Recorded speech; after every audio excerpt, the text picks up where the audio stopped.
Hello दोस्तों, नमस्कार। आप सभी का हमारे यूट्यूब चैनल पर स्वागत है। तो हम लोग की जो केमिस्ट्री चल रही थी, जिसमें हम लोग का चैप्टर नंबर फर्स्ट चल रहा था, जिसके अंतर्गत हम लोग पहला चैप्टर पढ़ रहे थे जो आपका था ठोस अवस्था। ठीक, तो ठोस अवस्था के अंतर्गत हम लोगों ने क्या किया था, 3 लेक्चर ऑलरेडी अपलोड कर दिया था, जिसे अगर आपने अभी तक नहीं देखा है तो उसे आप ज़रूर जा करके देख लें। ठीक, तो आज की वीडियो जो होने वाली है वो लेक्चर नंबर 4 होने वाला है, जो आपका ठोस अवस्था चैप्टर का है। ठीक, तो आज का वीडियो बहुत महत्वपूर्ण होने वाला है।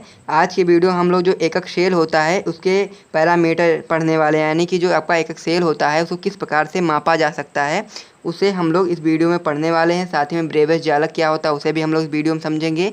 और उसके बाद में हम लोग जो 7 क्रिस्टल तंत्रों एवं 4 एकक सेलों से मिला करके जो 14 जालक संभव होते हैं उसे भी हम लोग समझेंगे। ठीक, जिसे ब्रेवियस जालक कहते हैं। ठीक, तो ये सारी चीज़ें हम लोग इस वीडियो में पढ़ने वाले हैं। उसके बाद में फिर हम लोग क्या पढ़ेंगे, हम लोग पढ़ेंगे इसके बाद में जो एकक सेल होता है उसके कोर की लंबाई और परमाणु की त्रिज्या में संबंध। ये जो तीनों चार चीज़ें जो हम लोग इस वीडियो में पढ़ने वाले बहुत ज़्यादा महत्वपूर्ण होने वाली हैं, क्योंकि ये सभी चीज़ें अगर आप लोग ध्यान रखेंगे तभी जा करके आप लोग पहले चैप्टर यानी ठोस अवस्था चैप्टर से जो भी न्यूमेरिकल होगा उसे सॉल्व कर पाएंगे।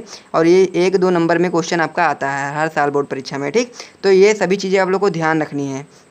तो मैं आप लोगों को बता दूं कि आज के वीडियो में अगर आप लोग देखने आए हैं तो सबसे पहले पुराना वीडियो देख लें, तभी आप लोगों को समझ में आएगा कि एकक सेल क्या होता है और एकक सेल को किस प्रकार से हम लोग मापेंगे। ये सारी चीज़ें हम लोग इस वीडियो में समझेंगे। ठीक, तो एकक सेल के बारे में अगर आप लोगों ने जानकारी नहीं प्राप्त करी है तो पिछला वीडियो जरूर देखें। और वीडियो अगर आपको पसंद आए तो वीडियो को लाइक और चैनल को सब्सक्राइब करना ना भूलें, क्योंकि मैं आपको बता दूँ कि जैसे ही चैप्टर आपका समाप्त हो जाएगा आप लोगों को नोट्स भी इसका बिल्कुल फ्री में देखने को मिल जाएगा, बायोलॉजी के तरीके ही। क्योंकि अगर आपने अभी तक नहीं देखा तो जाकर देख लीजिएगा। बायोलॉजी के जो 3 चैप्टर ऑलरेडी अपलोड कर चुके हैं हम लोग। तो अगर आप लोग ज़्यादा अच्छा सपोर्ट दिखाएंगे तो आप लोग को इसी प्रकार से फिजिक्स, केमिस्ट्री और बायोलॉजी तीनों के जो होंगे साथ ही में डेली क्लासेस देखने को मिलेगी, और साथ ही में आप लोगों को नोट्स भी टाइम टाइम पर मिल जाया करेगा। ठीक, तो सभी क्लासेस के लिए आप लोग क्या करें, ज़्यादा से ज़्यादा वीडियो को लाइक करें, चैनल को सब्सक्राइब करें और सपोर्ट दिखाएं। ठीक, तो तभी ये सारी चीज़ें संभव हो पाएंगी। तो चलिए दोस्तों, वीडियो को शुरू करते हैं बिना टाइम को वेस्ट करते हुए। तो आज की वीडियो हम लोग पढ़ने वाले हैं एकक सेल जो आपका होता है इस प्रकार से, उसका प्रांचल हम लोग पढ़ने वाले कि इसको किस प्रकार से मापा जा सकता है। ठीक, तो आप लोग जानते होंगे कि जो आपका एकक सेल होता है वो इस प्रकार से होता है। अगर आपने पिछला वीडियो देखा होगा तो आप लोगों को पता होगा। ठीक, तो उसके बाद में हम लोग क्या क्या समझना है, जैसा देख पा रहे हैं आप लोग, मैं यहाँ पर बना करके आपको एक चीज़ समझाता हूँ। जो एकक सेल होता है उसमें 3 चीज़ें होती हैं। एक आपका होता है, इसे हम लोग क्या कह सकते हैं, इसे हम लोग कह सकते हैं एक्स अक्ष, और ये जो ऊपर एक लाइन खींच दीजिएगा इसे हम लोग कह सकते हैं वाई अक्ष। ठीक, और जो आपका एक सामने की तरफ होता है, यानी कि इस प्रकार से आप लोग देख पा रहे होंगे, सामने की तरफ जो होता है उसे हम लोग जेड अक्ष कहते हैं। अगर आपने 10th की में मैथ पढ़ी होगी तो आप लोगों को पता होगा। ठीक, तो ये सारी चीज़ें होती हैं। तो एकक सेल जो आपका होता है उसमें ये तीनों चीज़ें होती हैं, जैसा कि आप लोग यहाँ पर देख पा रहे होंगे। ठीक, ये आपका हो गया क्या, ये आपका हो गया वाई अक्ष, और ये आपका हो गया एक्स अक्ष, और ये आपका हो गया जेड अक्ष। ठीक, तो हम लोग को क्या पता है, हम लोग को ये चीज़ पता है कि जो आपका एकक सेल होता है उसमें क्या होते हैं, 3 अंताखंड होते हैं। अगर आप लोग एक यहाँ से यहाँ तक एक खंड देख लें तो एक खंड ये आपका हो गया, एक खंड आपका इधर से इधर देख लेंगे तो एक खंड ये हो गया, और एक खंड आपका जेड जो अक्ष होता है उससे हम लोग देखेंगे तो ये आपका यहाँ से यहाँ तक हो गया। ठीक, तो आपके 3 अंतःखंड होते हैं और साथ ही में 3 कोण होते हैं, यानी कि ए और बी के बीच में जो कोण बनता है एक कोण होता है, बी और सी के बीच में एक कोण बनता है, और एक आपका ए और सी के बीच में बनता है। ठीक, तो आप लोगों को देखना क्या है, जो बी और सी के बीच में जो कोण बनता है उस कोण को हम लोग क्या कहते हैं, उस कोण को हम लोग कहते हैं अल्फा कोण। ठीक, इसको हम लोग क्या कहते हैं, अल्फा कोण। फिर हम लोग बात करें बी और ए के बीच में जो कोण बनता है उसे हम लोग क्या कहते हैं, उसे हम लोग बीटा कोण कहते हैं। ठीक, उसे हम लोग क्या कहते हैं, सॉरी दोस्तों, बीटा नहीं कहते हैं, उसे हम लोग क्या कहते हैं, गामा कोण। ठीक, उसे हम लोग गामा कोण कहते हैं। और जो ए और सी के बीच का जो कोण होता है उसे हम लोग क्या कहते हैं, उसे हम लोग बीटा कोण कहते हैं। ठीक, तो इन 3 चीज़ें होती हैं। आप लोग इसे लिखेंगे क्या होता है, आप लोग का 3 अंताखंड होते हैं, 3 अंताखंड। अंताखंड कौन कौन से होते हैं, 3 अंताखंड आपके होते हैं ए, बी और सी।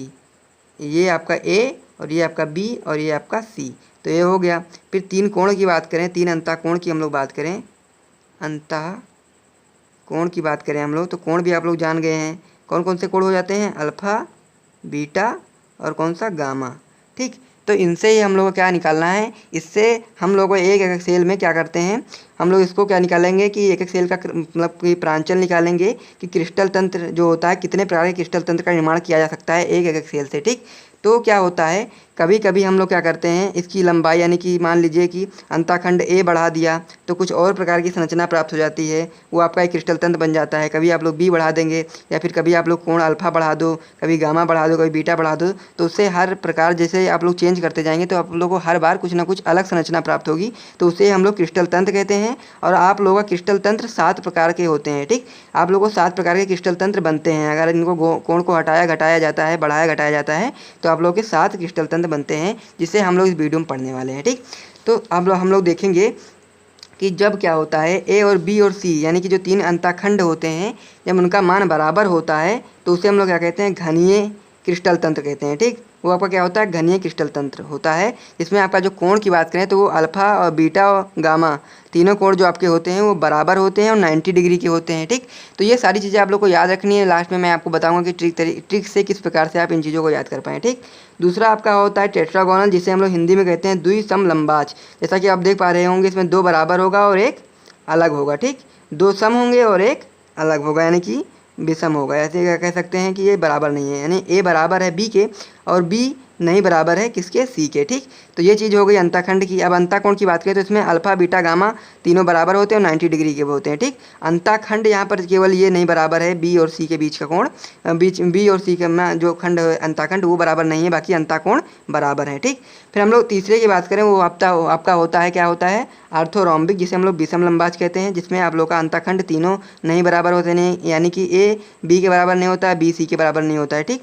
और वहीं पे अगर हम लोग अंताकोण की बात करें तो अंताकोण आपके तीनों बराबर होते हैं और साथ ही में 90 डिग्री के होते हैं, ठीक।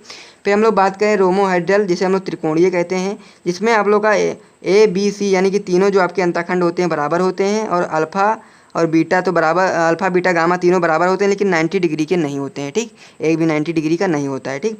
फिर अगर हम लोग बात करें षटकोणीय की, तो षटकोणीय को हम लोग इंग्लिश में कहते हैं हेक्सागोनल, जिसका क्या होता है, ए और बी तो बराबर होता है लेकिन सी आपका बराबर नहीं होता है। इसमें अगर हम लोग कोण की बात करें तो इसमें आपका अल्फा और बीटा कोण जो होता है बराबर होता है और 90 डिग्री का होता है। जो गामा कोण होता है वो बराबर नहीं होता है इन दोनों के, और क्या होता है, वो कितना कोण होता है उसका, 180 डिग्री का होता है, ठीक। फिर हम लोग एक नताज की बात करें तो एक नताज में क्या होता है, आप लोग का जो ए और बी और सी तीनों क्या होते हैं, नहीं बराबर होते हैं और साथ ही में आप लोग का अल्फा और गामा जो कोण होता है वो आपका 90 डिग्री का होता है, वो बराबर होते हैं, और बीटा जो कोण होता है वो आपका 90 डिग्री का नहीं होता है, ठीक। फिर हम लोग बात करें ट्राइक्लिनिक, जिसे हम लोग त्रिनताज कहते हैं, जिसमें आप लोग को तीनों अंतःखंड बराबर नहीं होते हैं और ना ही तीनों अंतःकोण बराबर होते हैं, यानी कि न तीनों अंतःकोण बराबर होते हैं और ना ही 90 डिग्री के एक भी होते हैं, ठीक। तो ये सारी चीज़ें आपकी हो गई। इसमें से डायरेक्ट क्वेश्चन इस प्रकार से आता है कि आप लोग क्या बताएं कि जो आपका द्विसमलंबाच होता है इसमें अंतःकोण बराबर होते हैं या फिर कितने, मतलब कि अंतःकोण बराबर होता है या नहीं होता है, अल्फा बीटा गामा का मान पूछ लेता है कि कितने डिग्री का होता है। तो ये सारी चीज़ें आप लोग को ध्यान रखनी, किस प्रकार से आप लोग ध्यान रखेंगे, एक ट्रिक है आपकी यहाँ पर सीटी और हम ट्राई, ठीक। तो ये ट्रिक आप लोग याद रख लेंगे ताकि आप लोग को सी से क्या हो जाएगा क्यूबिक, टी से होगा टेट्रागोनल, ओ से होगा ऑर्थोरोम्बिक, आर से होगा रोमोहेड्रल और एच से होगा हेक्सागोनल, एम से होगा मोनोक्लिनिक और ट्राई से होगा आपका ट्राइक्लिनिक, ठीक। तो ये जो चीज़ें हैं ये आप लोग को याद हो जाएंगी, और ये इंग्लिश में इसीलिए लिखा गया है ताकि आप लोग की ट्रिक इस पर काम करे और आप लोग इसे ध्यान कर पाएँ, ठीक। तो इसे ध्यान करेंगे तभी आप लोगों को क्या होगा, जब आप लोग न्यूमेरिकल सॉल्व करेंगे या फिर डायरेक्ट इससे भी क्वेश्चन आ जाता है तो आप लोग वहाँ पर कर पाएंगे, ठीक। अब हम लोग आगे पेज में क्या देखने वाले हैं, तो आगे पेज में हम लोग देखने वाले हैं कि जो आपका एकक सेल होता है वो 4 प्रकार के होते हैं। हम लोग जानते हैं जो आपका एकक सेल होता है वो कितने प्रकार का होता है, वो 4 प्रकार का होता है। और आपने क्रिस्टल तंत्र कितने प्रकार के देखे, 7 प्रकार का होता है, ठीक। तो 4 और 7 क्या होते हैं, जो 4 क्रिस्टल तंत्र नहीं 7 क्रिस्टल तंत्र और 4 एकक सेल मिल करके क्या करते हैं, कुल 14 प्रकार के जालक का निर्माण करते हैं, जिसे हम लोग क्या कहते हैं, 14 प्रकार के जालक का निर्माण करते हैं, जिसे हम लोग क्या कहते हैं, ब्रेबेज जालक कहते हैं, जिसे हम लोग अभी पढ़ने वाले हैं, ठीक। ब्रेबेज जालक कहते हैं। तो चलो नेक्स्ट पेज की ओर बढ़ते हैं। ये सभी नोट्स आपको बिल्कुल फ्री में दिया जाएगा, बस वीडियो को लाइक करते रहिए। तो ये रहा आपका जो आपके 7 क्रिस्टल तंत्र होते हैं एवं 4 एकक सेल होते हैं, वो कुल मिला करके 14 प्रकार के जालक संभव होते हैं, उससे ही 14 प्रकार के जालक संभव होते हैं, जिसे हम लोग क्या कहते हैं, ब्रेबेज जालक कह सकते हैं, ठीक। तो ब्रेबेज जालक यही होता है जो आपका क्रिस्टल तंत्र होते हैं 7 और 4 एकक सेल होते हैं, वो मिल करके 14 प्रकार के आप लोगों के जालक बनाते हैं, संभव बनाते हैं, तो उसे हम लोग ब्रेबेज जालक कहते हैं, ठीक। तो आपका जो घनीय क्रिस्टल तंत्र होता है उससे 3 प्रकार के आप लोगों के क्या बन सकते हैं, क्रिस्टल जालक बन सकते हैं, ठीक। तो ये आपका पीसीसी होता है, एक बीसीसी होता है, एक होता है एफसीसी। तो पीसीसी क्या होता है, जिसे हम लोग प्रिमिटिव यूनिट सेल कह सकते हैं, क्यूबिक यूनिट सेल कह सकते हैं, जिसे हम लोग क्या कहते हैं हिंदी में सरल या आद्य एकक सेल, सरल या आद्य घन एकक सेल। बीसीसी क्या होता है? बॉडी सेंटर्ड यूनिट सेल, जिसे हम लोग क्या कहते हैं? अंतरा केंद्रित घन एकक सेल। ठीक। तीसरा क्या होता है? फलक केंद्रित घन एकक सेल। ठीक। तो ये चीज़ें आप लोगों को ध्यान रखनी है। उसके बाद में फिर हम लोग क्या करेंगे? फिर हम लोग द्विसमलंबाज की बात करें, यानी कि जो दूसरा आपका क्रिस्टल तंत्र होता है द्विसमलंबाज, उससे दो प्रकार के आपके क्रिस्टल जालक संभव होते हैं। एक होता है आपका बीसीसी, एक होता है आपका एफसीसी। बीसीसी को क्या कहते हैं? Body centred unit cell. PCC को कहते हैं प्रिमिटिव यूनिट सेल। ठीक। तो ये चीज़ें आप लोग को ध्यान रखनी है। यही देख सकते हैं आप लोग कि विषम लंबाज में क्या होता है, इसमें आपके जो चार प्रकार के जो होते हैं, क्या होते हैं आपके जो क्रिस्टल होते हैं, या फिर कह सकते हैं क्रिस्टल एकक सेल होते हैं चार प्रकार के। तो वो चारों प्रकार के एकक सेल आपके संभव होते हैं। ठीक। तो विषम लंबाज से आपके चार प्रकार के जो एकक सेल होते हैं संभव होते हैं, क्रिस्टल जालक संभव होते हैं। तो कौन कौन से होते हैं? पीसीसी यानी कि प्रिमिटिव यूनिट सेल, बीसीसी यानी body centred unit cell, FCC यानी फेस सेंटर्ड यूनिट सेल, और ईसीसी आपका होता है। ठीक। तो ये चीज़ें आप लोग को ध्यान रखनी है। फिर आपका त्रिनताक्ष होता है, जिसे हम लोग पीसीसी, जिससे क्या होता है? प्रीसीसी जो आपका क्रिस्टल जालक होते हैं वो संभव होते हैं। षटकोणीय की बात करें तो उससे भी पीसीसी क्रिस्टल जालक संभव होते हैं, और एक नताक्ष की बात करें तो उससे भी आपके पीसीसी और ईसीसी क्रिस्टल जालक संभव होते हैं, और त्रिनताक्ष से एफसीसी। तो आप लोग इन चीज़ों को जब जोड़ेंगे तो आप लोग क्या निकल के आएंगे? 14 प्रकार के जालक संभव होंगे। ठीक। 1 2 3 4 5 6 7 8 9 10 11 12 13 14। ठीक। तो ये जो 14 प्रकार के जो जालक संभव होते हैं, इसे ही हम लोग क्या कहते हैं? इसे हम लोग ब्रेविस जालक कहते हैं। ठीक। तो यहाँ तक आप लोगों को बहुत सारी चीज़ें समझ में आ गई होंगी। अगर कोई चीज़ नहीं समझ में आती है तो आप लोग कमेंट कर देना। ठीक। बढ़ते हैं नेक्स्ट आगे, मतलब आगे की टॉपिक की ओर। आगे का टॉपिक बहुत ज़्यादा महत्वपूर्ण होने वाला है। अब हम लोग देखेंगे कि परमाणु की त्रिज्या एवं कोर की लंबाई में संबंध। ठीक। तो परमाणु की जो त्रिज्या होती है एवं उनके कोर की जो लंबाई होती है, उसमें संबंध हम लोग किस प्रकार से देखेंगे, उनका क्या मान होता है वो भी हम लोग देखेंगे। ठीक। तो सबसे पहले हम लोग आपको दिखा देते हैं एक एकक सेल किस प्रकार से होता है। ठीक। तो एकक सेल आपका कुछ इस प्रकार से होता है, देखेंगे आप लोग तो समझ में आएगा आप लोग को। कुछ इस प्रकार से होता है। ठीक। इस प्रकार से आपका एकक सेल होता है, इसमें जो ये वाली चीज़ होती है इसे हम लोग क्या कहते हैं? इसे हम लोग कहते हैं एक कोर की लंबाई। ठीक। ये क्या होता है? ये कोर की लंबाई है। और जो यहाँ पर जो बिंदु नुमा संरचना देख पा रहे होंगे, इसे हम लोग क्या कहते हैं? परमाणु की त्रिज्या। ठीक। तो ये परमाणु की ये क्या होता है? केंद्रक होता है। परमाणु आपका इस प्रकार से होता है, आप लोग देखेंगे तो इस प्रकार से आपका परमाणु होता है। तो इस प्रकार से ये होता है। ठीक। यहाँ पे भी होता है, यहाँ पे भी होता है, यहाँ पर भी होता है, यहाँ पर भी होता है। ठीक। तो कोर कितने होते हैं ये देख सकते हैं। ये कोर, ये कोर हो गया, फिर ये कोर हो गया। तो ये इन्हीं के जो आपका कोर होता है, कोर और जो परमाणु होता है, इन परमाणु के बीच में जो क्या होता है संबंध हम लोग को निकालना है। ठीक।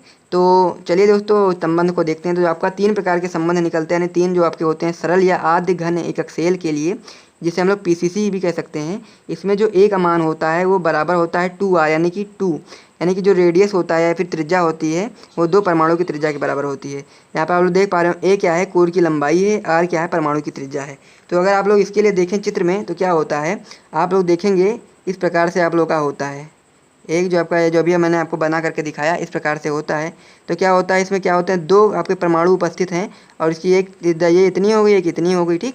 और ये जो पूरी लाइन है ये है आपका ए। तो ए बराबर क्या होता है? 2r। तो इसे हम लोग क्या कहते हैं? सरल या आद्य घन एकक सेल के लिए जो आपका त्रिज्या, परमाणु की त्रिज्या एवं कोर की लंबाई में जो संबंध आता है वो ए बराबर 2r का आता है। इसे आप लोग जरूर ध्यान रखेंगे, क्योंकि ये आप लोग जब अभी आगे नेक्स्ट वीडियो में जब हम लोग आपको क्या करेंगे, थोड़ा सा क्वेश्चन कराएंगे, तो आप लोग को वहाँ पर ये चीज़ें काम आएंगी। ठीक। फिर हम लोग बात करें अंतः केंद्रित घन एकक सेल के लिए, जो बीसीसी जिसे हम लोग शॉर्ट फॉर्म में कह सकते हैं, उसके लिए होता है ए का जो बराबर होता है 4/√3r। ठीक। ये चीज़ हो गई। फिर हम लोग फलक केंद्रित घन एकक सेल के लिए बात करें, एफसीसी जिसे कहते हैं, ए बराबर होता है 2/√2r। ठीक। तो ये चीज़ें आप लोग ध्यान रखेंगे, ये सारी चीज़ें आप लोग नोट कर लीजिए। तो इतना ही आप लोग को ध्यान रखना है फार्मूला जो आपका होता है परमाणु की त्रिज्या एवं कोर की लंबाई में संबंध। तो आप लोगों को 3 चीज़ों के लिए ध्यान रखना है, पीसीसी के लिए, बीसीसी के लिए और एफसीसी के लिए। ठीक। तो ये सारी चीज़ें आप लोग ध्यान रखेंगे। ये वीडियो में जो भी चीज़ें हम लोगों ने पढ़ी है बहुत ज़्यादा इंपॉर्टेंट थी, तो आप लोग उन सभी चीज़ों को ध्यान रखेंगे, ताकि आप लोग आगे वाले चैप्टर आने वाले जो लेक्चर होंगे उसमें ये सारी चीज़ें आपकी उपयोग में आएंगी। तो अगर आपने इस वीडियो को नहीं देखेंगे तो आप लोग को आगे चीज़ें समझ में नहीं आएंगी। ठीक। तो मिलते हैं नेक्स्ट वीडियो में, तब तक के लिए जय हिंद।